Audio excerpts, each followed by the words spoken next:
Makka uradigan Jaguar deyishadi, makka uradigan kombayn deyishadi, xullas o'shanga o'xshagan narsa yasayapmiz.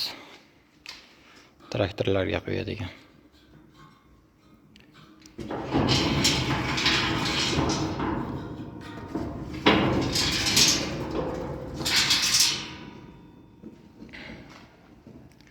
Aylanishi bu Makkani olib ketadigan barabani bir marta aylansa, bu segmentli tarilkasi orqasidagi segment qotirilgan 4 marta aylanadi. Birga 4 оборот berilgan.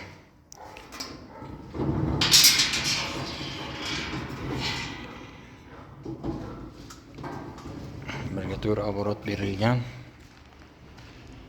Hozir bu taglarni suvariga qilguncha yonbosh qilib qo'ydik. Suvarkali ishlar tugagan. Mana shunday holatga yasalabdi.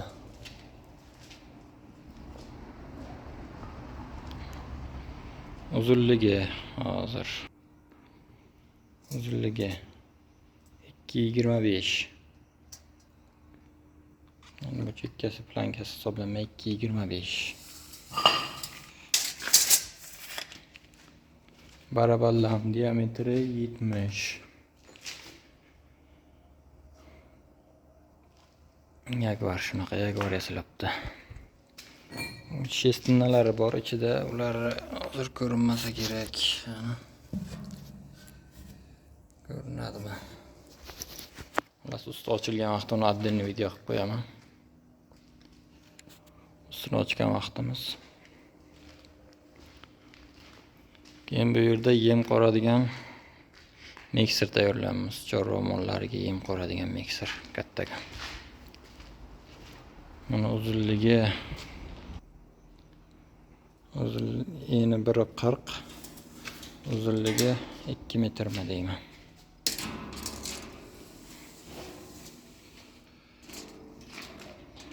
Uzunligi 2 metr ekan.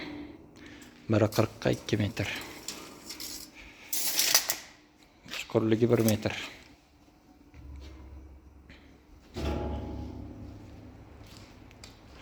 Hozir buni ham jelezini qotirdik.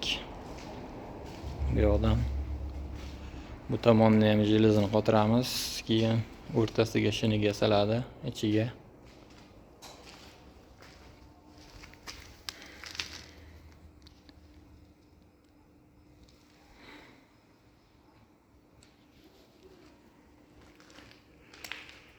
Shunaqa ishlar doimgidek. Ustaxonamiz.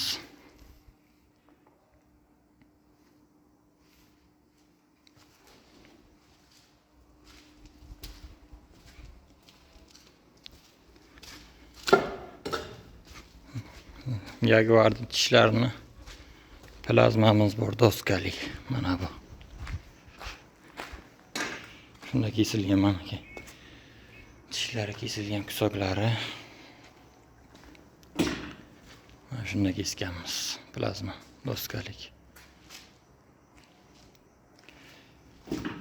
Jaguarni ham yana 2-3 kunda to'liq ishga qo'yib yuboramiz.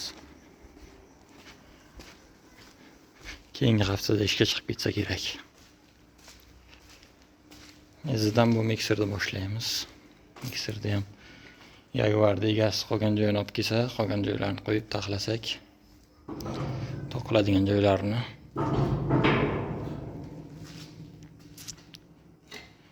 shunaqa Jaguarcha, shunaqa miksercha.